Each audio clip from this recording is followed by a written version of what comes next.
Quero convidá-los a abrir a carta aos Filipenses, o verso 13, mas, se possível, pedir que você mantenha o texto bíblico aberto durante a exposição desta manhã. Filipenses 4, verso 13.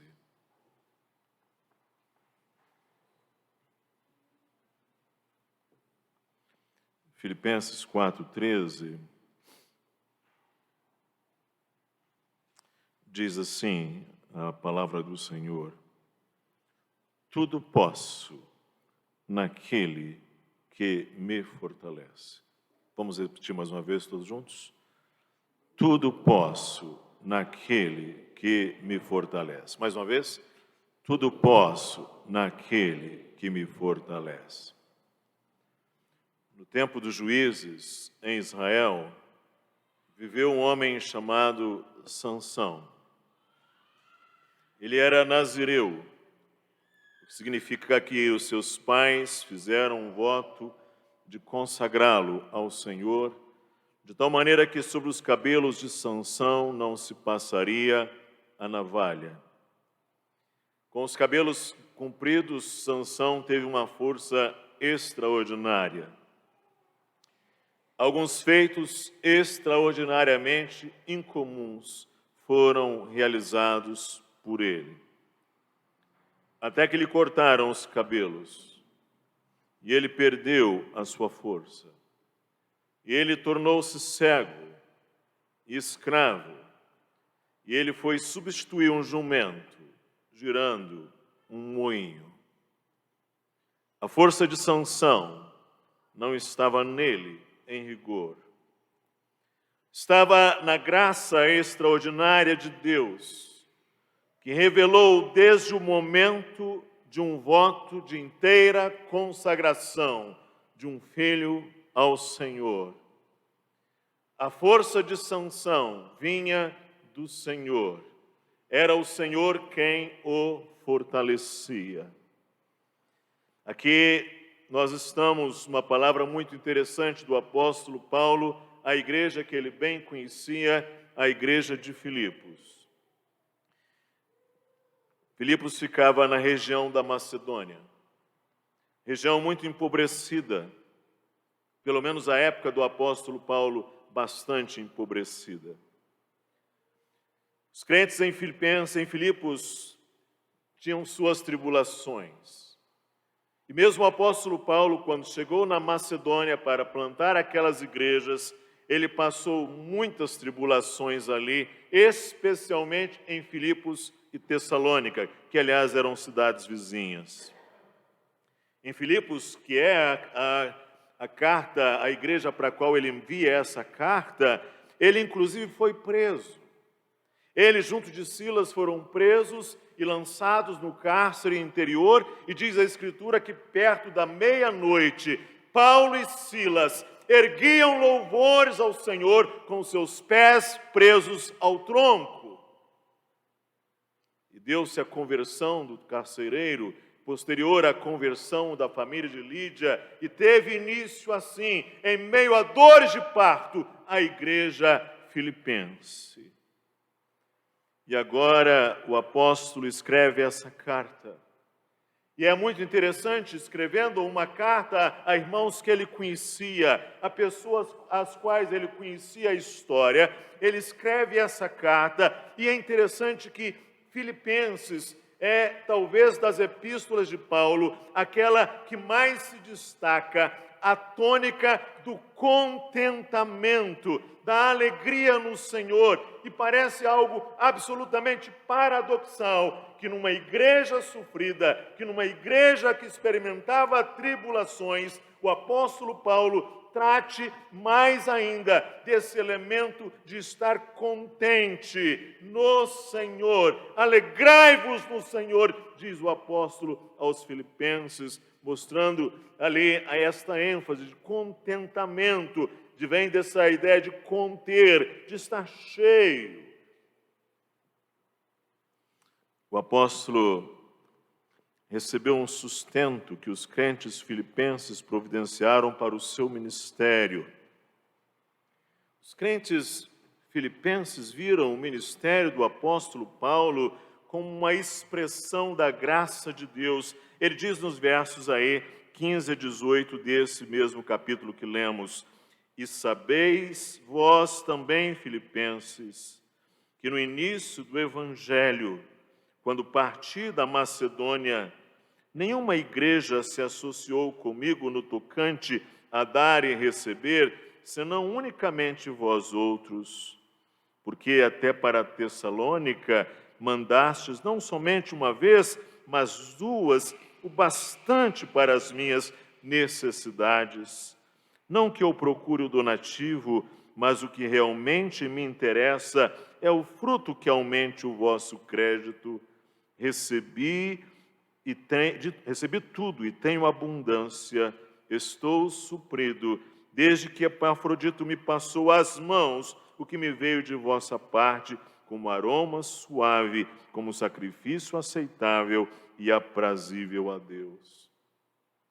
O apóstolo chegou ali pregando o evangelho, deixou aquela cidade, os irmãos filipenses, que aliás não eram ricos, fizeram a sua oferta, enviaram o apóstolo para que ele pudesse dar sequência ao seu ministério. A igreja filipense via o ministério apostólico fiel, constante e perseverante do apóstolo Paulo como uma expressão da graça de Deus. Isto eles fizeram lá no início, enviando a sua oferta por mãos de Epafrodito, membro da igreja filipense.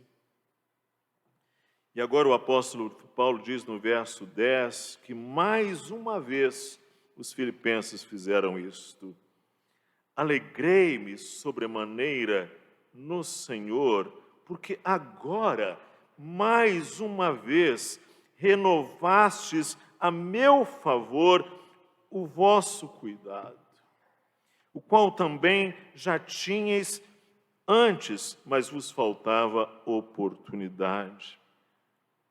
Ou seja, não apenas lá no início, mas agora, mais uma vez, a igreja filipense enviou a sua oferta generosa, expressiva ao apóstolo. E é muito interessante, se você for ao verso 14, Paulo diz que ele estava passando naquele momento por um tempo de tribulações. Diz aí: todavia, fizestes bem, associando-vos na minha tribulação. Certamente Paulo estava passando por momentos limites, de privações, e quando o donativo filipense chegou, isto foi algo que trouxe ao apóstolo um contentamento imenso. Ele diz: alegrei-me sobremaneira no Senhor.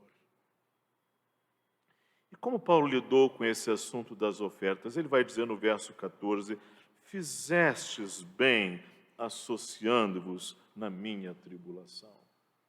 Ou seja, o apóstolo tem clareza de que a participação da igreja filipense é a participação na causa de Cristo, na semeadura da semente do Evangelho, na prosperidade do reino de Cristo.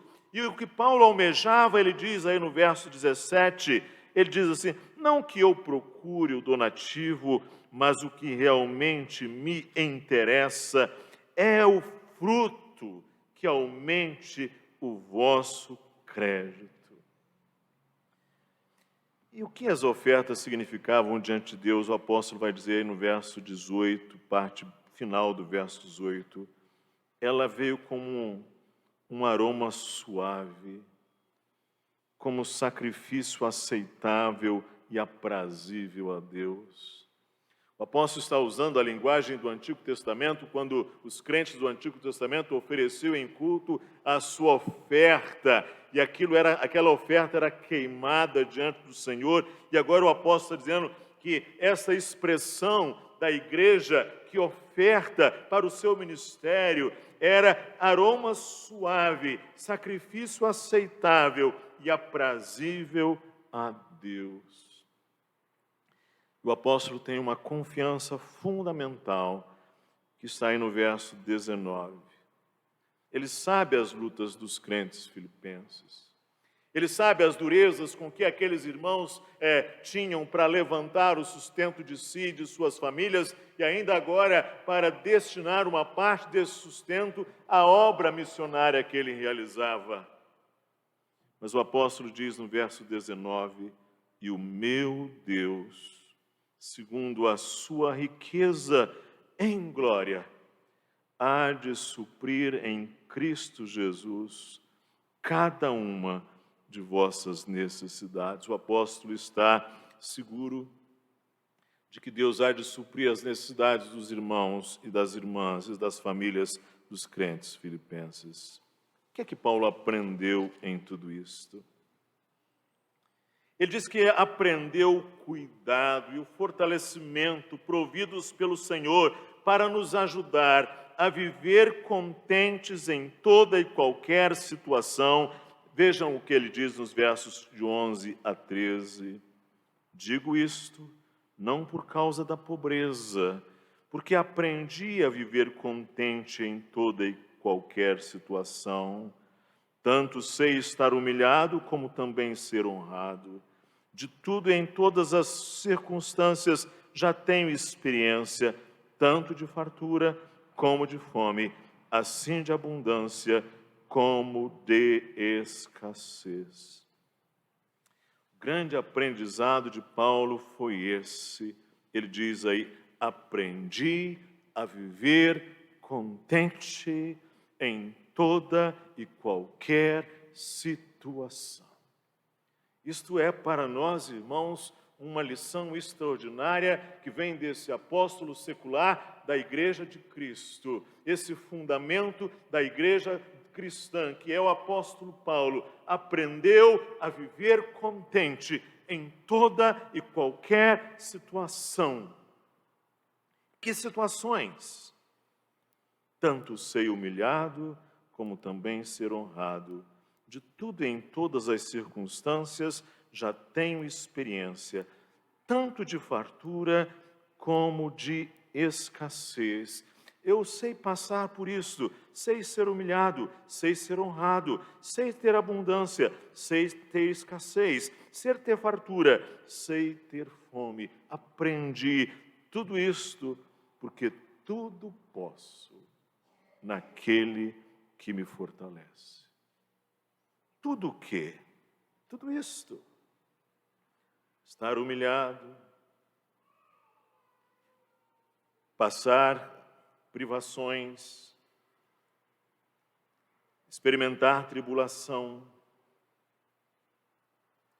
ter abundância, mas ter escassez. E o apóstolo Paulo diz, eu posso tudo isto. Por quê? Porque Ele me fortalece, o Senhor me fortalece, o Senhor tem me dado força para passar momentos assim, o Senhor me assiste na minha fraqueza. Tudo isto posso naquele que me fortalece. Isso nos ensina alguma coisa? Nos ensina que nós devemos retribuir em termos práticos a graça do ministério fiel, missionários, obreiros fiéis, pastores fiéis, aqueles que militam em prol da causa de Cristo, que sejam semeadores com bom norte ali no ministério, alinhados ao coração de Cristo, devem receber por parte da Igreja do Senhor a melhor assistência que lhes for possível oferecer. A Igreja Filipense fazia isto com o apóstolo Paulo. Também nós não devemos perder a perspectiva da graça nas diferentes circunstâncias da vida.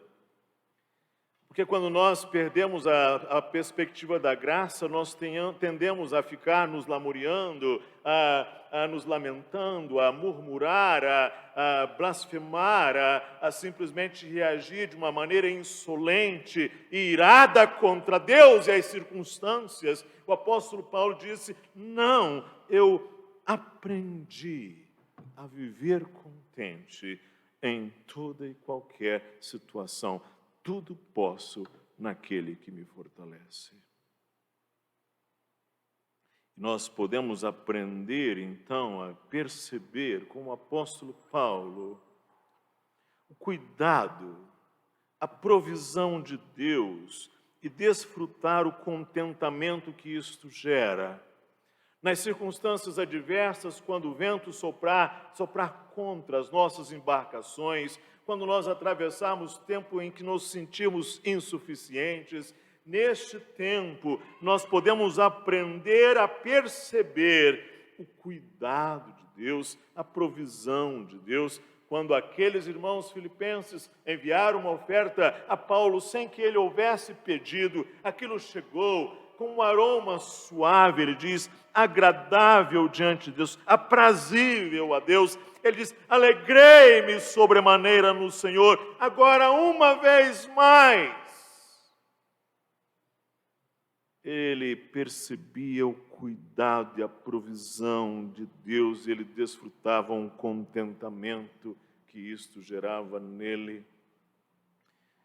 Que você possa ver nas expressões do cuidado de Deus para com você, essa expressão da bondade de Deus no dia de hoje, que você possa ver isto como o apóstolo Paulo via em cada refeição que você toma, em cada café da manhã que você desfruta, em cada momento que você tem com a igreja de Cristo, que você possa desfrutar esta alegria que tinha o crente de perceber no pão de cada dia a expressão do cuidado e a provisão de Deus e dizer, Senhor, muito obrigado, o Senhor tem me sustentado.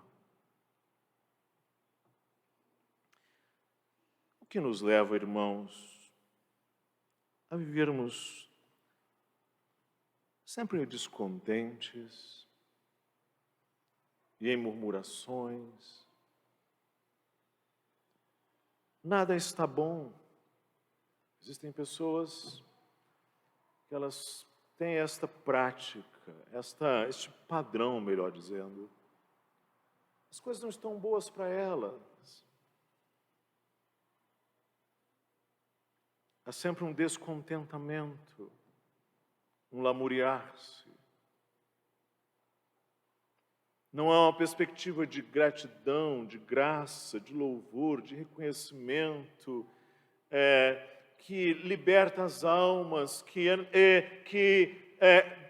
tira os grilhões dos corações, que tira os pesos dos corações. Que o Senhor conceda-nos uma condição de alma mais contente, mais satisfeita nele.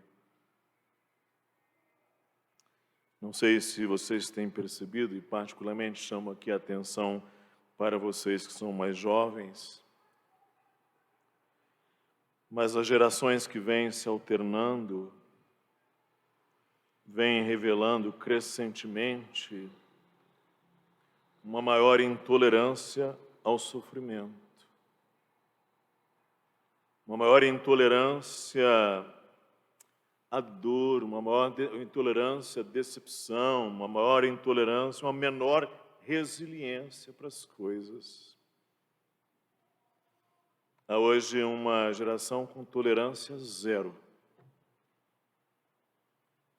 Já meninos com 10, 12, 15 anos estão buscando suicídios, estão buscando atos extremados, porque já toleram pouco, quase nada. Não sei se todos já viram um elefante. O elefante é talvez o maior animal hoje talvez menores que as baleias, mas imensos mamíferos. No Extremo Oriente, os elefantes sempre foram a montaria dos reis. O elefante tem uma força extraordinária. Ele consegue puxar até 9 toneladas. Ele consegue puxar 1,7 vezes o seu peso. Mas existe uma tática dos treinadores de circo. É a seguinte, eles apanham o bebê elefante, E eles amarram esse bebê a uma corda muito grossa, numa estaca cravada no chão.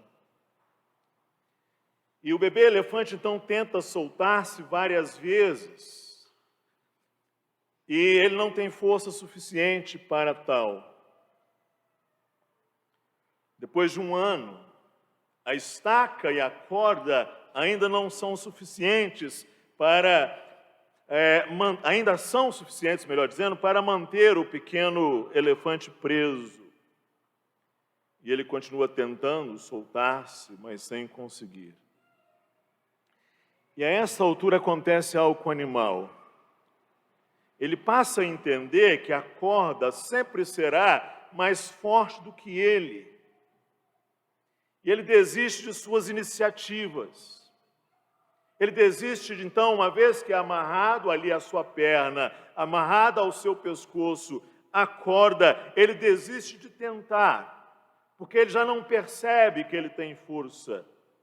E quando ele chega à vida adulta, o elefante ainda se lembra que por muito tempo ele gastou energia à toa tentando sair do cativeiro. E a essa altura o que o treinador faz é amarrar ali uma cordinha simples a um cabo de vassoura e ele se mantém preso. Porque ele não tentará mais, porque ele se vê sem força. A gente que se diz cristã, mas parece com um elefante amarrado ao cabo de vassoura. O apóstolo diz, a Escritura diz, os salmistas dizem, Cristo, o Senhor, é quem nos fortalece. Cristo é forte, Cristo é todo-poderoso, mas cresce uma geração de crentes que não tem desfrutado dessa força de Cristo. É uma geração de crentes que se vê como elefante amarrado à estaca, que não suporta contrariedades, que não sabe lidar com dores, que não sabe lidar com sofrimentos, que não lida bem com humilhações, que não sabe lidar com perdas, que não sabe lidar com críticas, que não sabe lidar com falta de atenção. Se um projeto de expectativa não lhes é satisfeito, eles não sabem ser contrariados. Em outras palavras, nada podem. Se o apóstolo Paulo podia tudo naquele que lhe fortalecia, há uma geração hoje que nada pode efetivamente. Estão como elefantes amarrados às estacas. Não desfrutam desse poder de Cristo, mediante a obra do Espírito Santo, que fez com que o apóstolo dissesse: aprendi a viver contente em toda e qualquer situação, tanto sei estar humilhado, como também ser honrado, de tudo em todas as circunstâncias. Já tenho experiência, tanto de fartura como de fome, assim de abundância como de escassez, tudo posso naquele que me fortalece. Existe um lutador de MMA nos dias de hoje chamado Jon Jones. Lutador de MMA, vou dizer uma coisa para vocês, ele é quase um elefante. E Jon Jones tem uma tatuagem no seu peito, no corpo. Está lá escrito em inglês, Filipenses 4:13. Tudo posso naquele que me fortalece. Só que, talvez na mentalidade de Jon Jones, que não é uma mentalidade muito incomum, é como se ele estivesse dizendo assim, pelos poderes de Glasgow.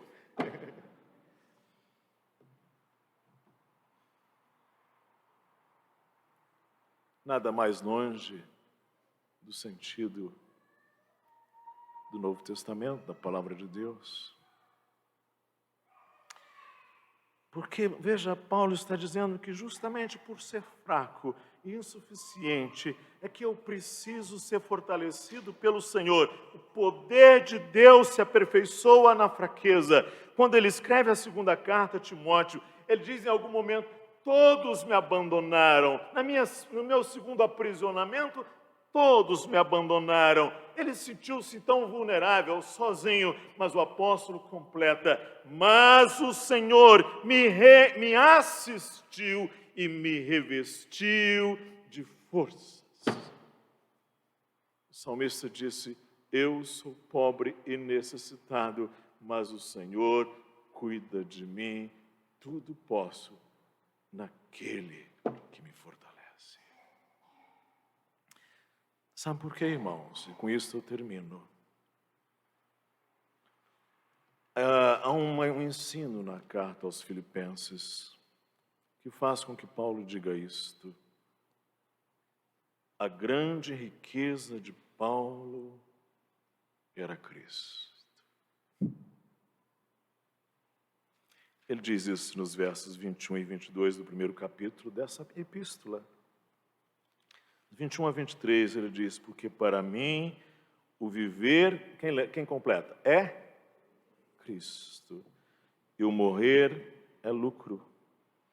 Entretanto, se o viver na carne traz fruto para o meu trabalho, já não sei o que hei de escolher.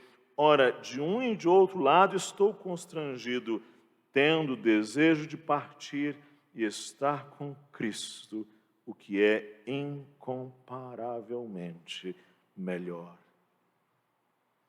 Se você for ao capítulo 3 dessa mesma epístola, Filipenses, ele vai dizer aí nos versos 7 e 9, ele vai falar que ele era judeu, ele era fariseu, ele era da tribo de Benjamim, ele era alguém zeloso quando, antes de conhecer a Cristo, ele era circuncidado ao 8º dia.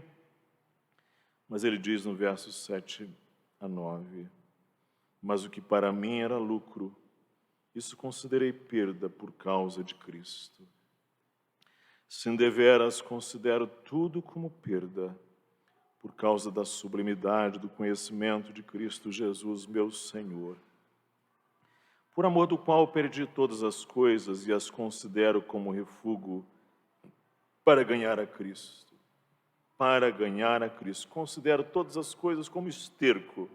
A palavra aqui é um pouco pior, mas eu não vou usá-la por um tabu aqui, por um limite. Mas era uma palavra muito feia. Ele vai dizer: considero tudo como refúgio para ganhar a Cristo e ser achado nele, não tendo justiça própria, que procede de lei, senão a que é mediante a fé em Cristo, a justiça que procede de Deus baseada na fé. Ele dirá lá na frente, no verso 14, ele diz: prossigo para o alvo, para o prêmio da soberana vocação de Deus em Cristo Jesus. E dirá no verso 20, pois a nossa pátria está nos céus, de onde também aguardamos o Salvador, o Senhor Jesus Cristo. A grande riqueza de Paulo era Cristo. Era o grande tesouro, era o seu grande valor. E assim, em Cristo, é que ele é fortalecido.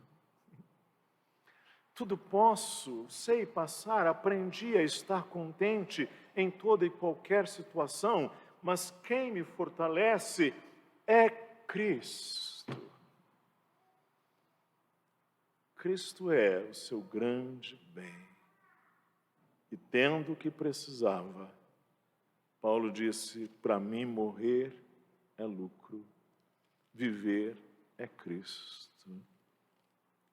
Era assim que ele podia ver o cuidado e esse fortalecimento providos pelo Senhor para ajudá-lo a viver contente em toda e qualquer situação, no desapontamento, na contrariedade, na crítica injusta. Já tenho experiência tanto de fartura como de fome, sim, de abundância como de escassez, tudo posso, porque Ele me fortalece. Que o Senhor possa conceder-nos o mesmo coração e graça do apóstolo de Cristo. Amém. Senhor, ajuda-nos, porque nós somos uma geração pequena. Ajuda-nos a crescermos em graça, a nos apropriarmos dessa força de Cristo, que nos fortalece, que fortaleceu o apóstolo, que ela nos fortaleça, que sejamos assim como ele, aprender a viver contente em toda e qualquer situação. Ajuda-nos a buscarmos graça para atravessarmos os momentos de humilhação, os momentos de escassez, os momentos de tribulações. Ajuda-nos, ó Deus, ajuda-nos a desfrutarmos destas realidades, percebendo o cuidado e fortalecimento de Cristo em nossas vidas. E assim o Senhor seja conosco, glorificando o Teu nome em meio ao nosso caminhar. Nós oramos em nome de Cristo. Amém.